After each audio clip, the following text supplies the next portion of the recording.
Je suis Isabelle Richard, directrice du réseau Bon Voisinage. Bienvenue dans notre première chronique Carnet de chantier. Aujourd'hui, je vous amène à Granby sur notre projet du 111 rue Robitaille. Il y a un an, nous étions face à un mur. Près de 4 millions de dépassements de coûts en construction et une seule soumission. Un scénario catastrophe pour tout promoteur immobilier communautaire. Abandonné? Pas question. Nous avons choisi de relever le défi avec tous nos partenaires. En 2 mois à peine, nous avons réussi un tour de force. Trouver près de 2 millions de dollars en crédit budgétaire et obtenir de la Société canadienne d'hypothèques et de logement, la SCHL, un apport équivalent pour boucler le financement du projet. Comment notre équipe a rendu l'impossible possible? C'est ce que nous allons décortiquer aujourd'hui, en plongeant au cœur de la stratégie qui a permis de lancer ce chantier. Venez avec moi, je vous présente la super équipe de choc.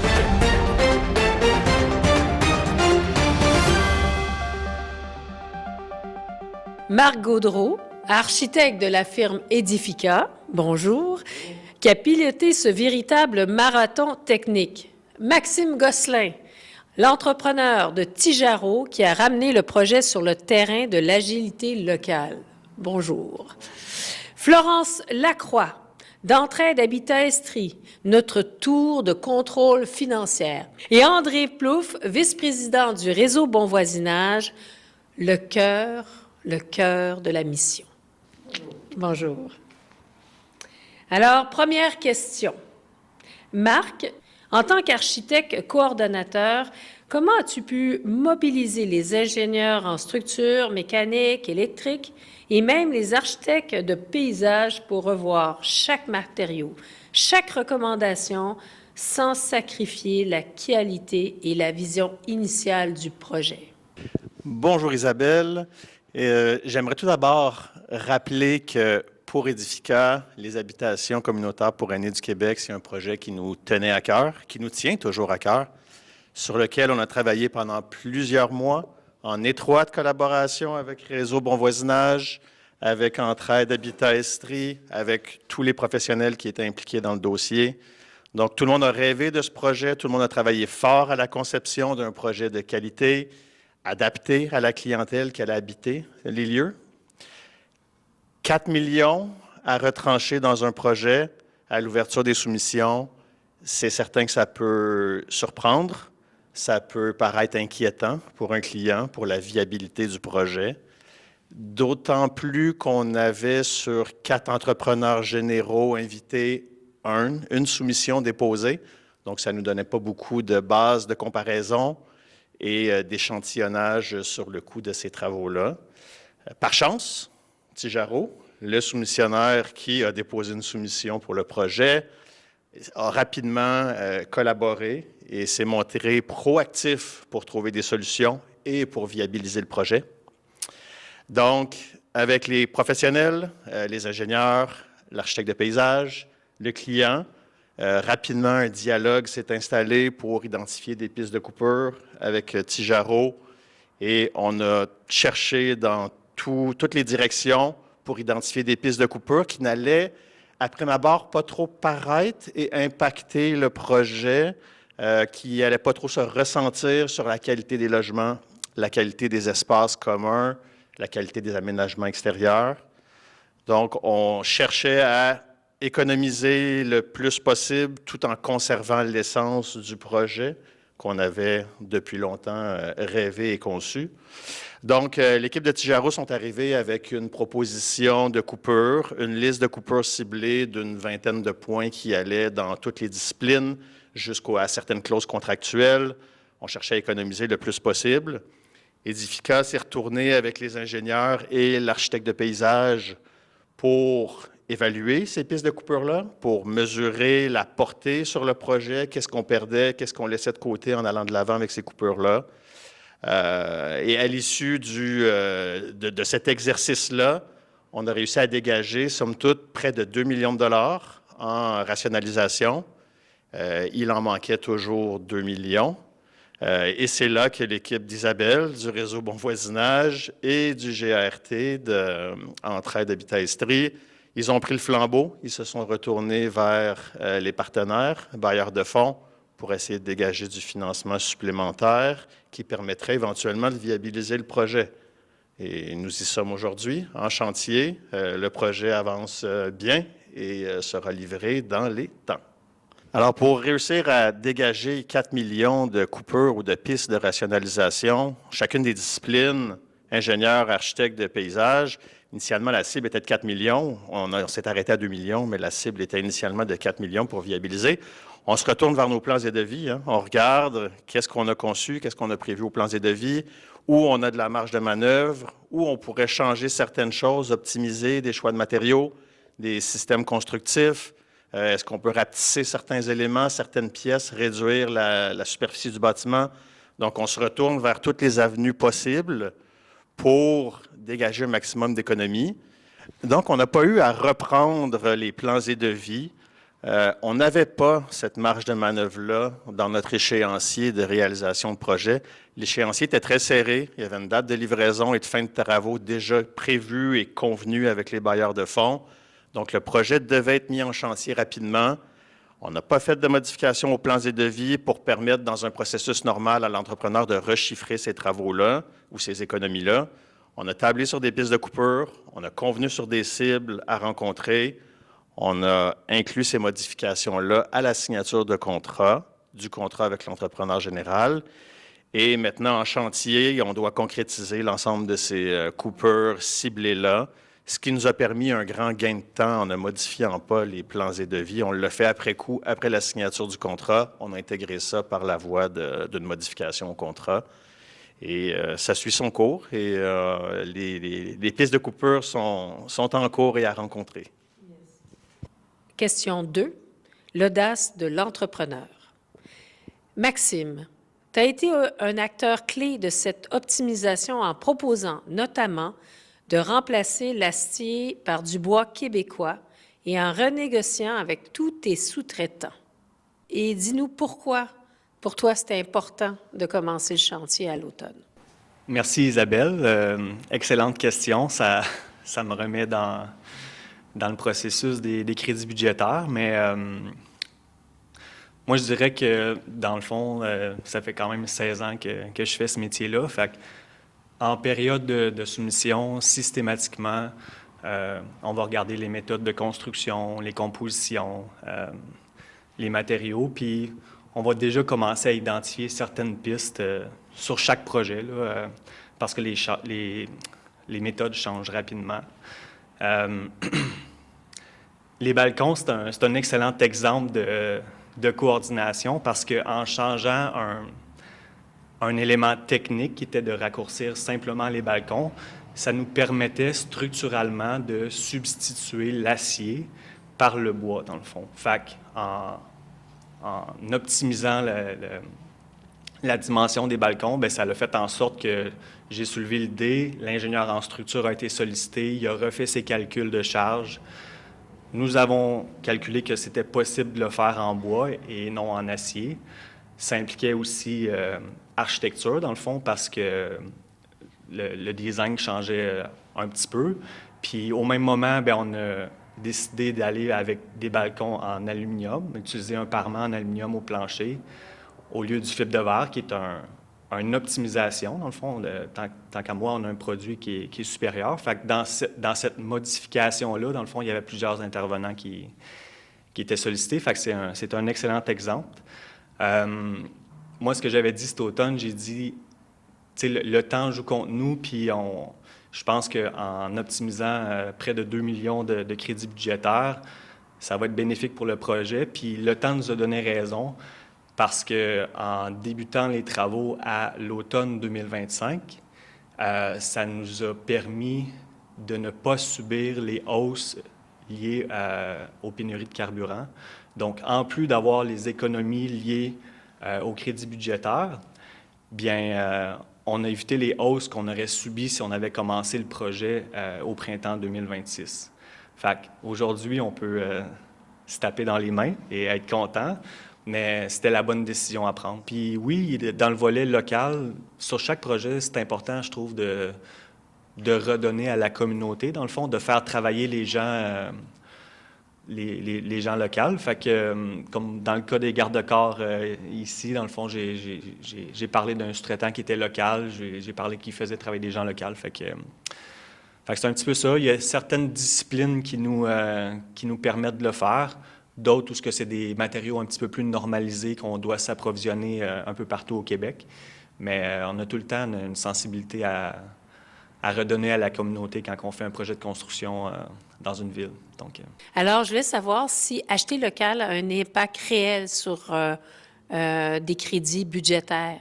Souvent, on pense que ça coûte plus cher. Est-ce que c'est réel? Est-ce que c'est vrai?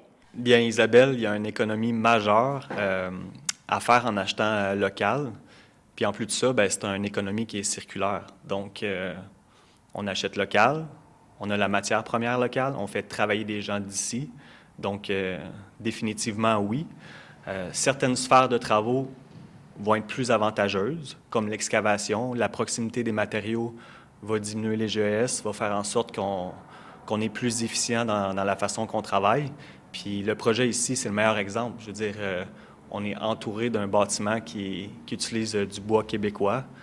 Et oui, certainement un impact majeur à utiliser des produits locaux. Ouais. Question numéro 3, la vigie et la rigueur. Florence Lacroix. Alors, Florence, tu es chargée de projet et architecte à Entraide Habitat Estrie, qui accompagne le réseau Bon Voisinage dans cette aventure. Dans un contexte où les coûts évoluent constamment, comment réussissez-vous à maintenir un équilibre entre rigueur budgétaire et flexibilité sur le chantier?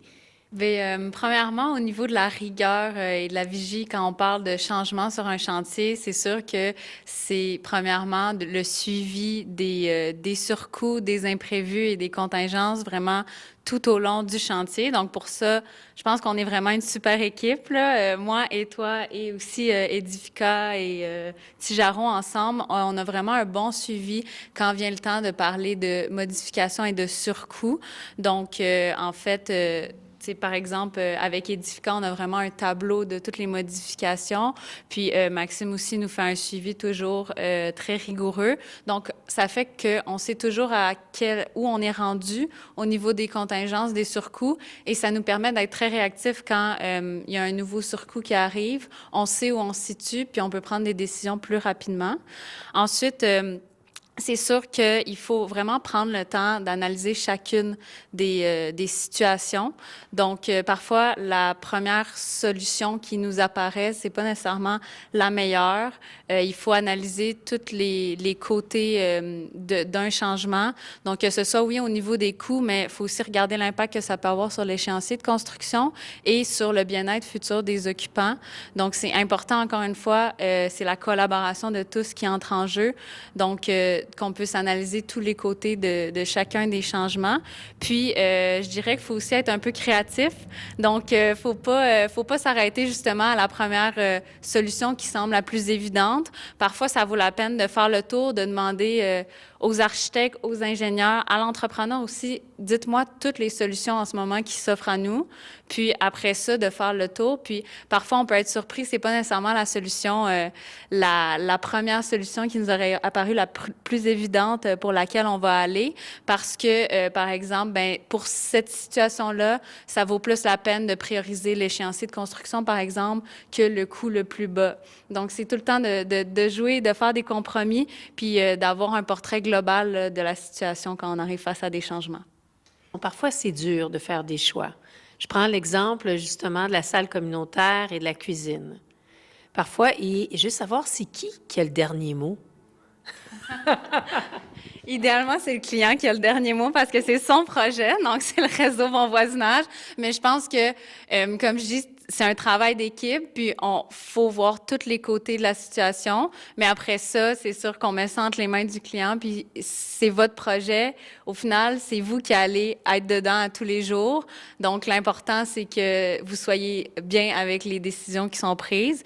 Mais c'est sûr que en amont, on va aller consulter tout le monde pour vraiment avoir le point de vue de tous et chacun, qui n'est pas toujours le même. Puis, c'est quand même important à prendre en compte au final. Bien, c'est sûr que dans ce projet-là, je dirais qu'on a des professionnels, un entrepreneur qui sont très organisés, très mobilisés autour du projet. Fait que ça l'aide énormément dans notre cas, surtout vu la complexité, comme Marc a parlé un peu des crédits budgétaires qui ont été intégrés très rapidement. Donc, par exemple, Maxime, quand il arrive proche d'un crédit budgétaire à mettre en place dans le projet, il nous avertit rapidement. Puis, Edifica a aussi justement des tableaux de suivi qui nous indiquent où on est rendu dans les crédits budgétaires. Et bien entendu, toi et moi, on fait un suivi constant avec, on a des tableaux avec tous les coûts pour savoir où on est rendu. Donc, je pense que c'est vraiment la meilleure méthode qu'on a pour que ce soit efficace. Je ne sais pas si c'est comme ça dans tous les chantiers, je pense pas. Je pense qu'on a vraiment la chance d'avoir une équipe qui est mobilisée et organisée dans notre cas, puis une chance parce que c'est ça, il y a quand même une certaine complexité derrière le processus de ce projet-là avec les crédits budgétaires. André, en quoi l'expérience du projet de Grimby permet-elle au réseau Bon Voisinage de renforcer son modèle pour les futurs projets partout au Québec? Alors, Isabelle, j'aimerais t'amener au niveau de la vision de Réseau Bon Voisinage. On s'adresse à une clientèle de 55 ans et plus. Et qui dit 55 ans et plus dit une clientèle qui est appelée à avoir besoin de services à domicile. Et ces services à domicile-là, puisque c'est du logement abordable, ne doivent pas impacter sur le coût du logement. Alors, ce qu'on a conçu, ni plus ni moins, dans notre vision Réseau Bon Voisinage, c'était d'arriver à des appartements abordables, mais en même temps qu'il y a des services intégrés.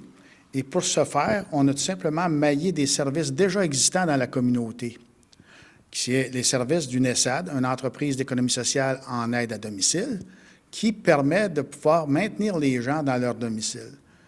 On a également intégré à l'intérieur même du bâtiment les services de la gériatrie sociale. La gériatrie sociale, c'est des services de prévention pour le vieillissement, en termes de maintenir un vieillissement sain. Donc, ces services-là sont directement intégrés et accessibles gratuitement dans tous les bâtiments de Réseau Bon Voisinage à travers le Québec, comme nous allons construire dans l'avenir, nous l'espérons.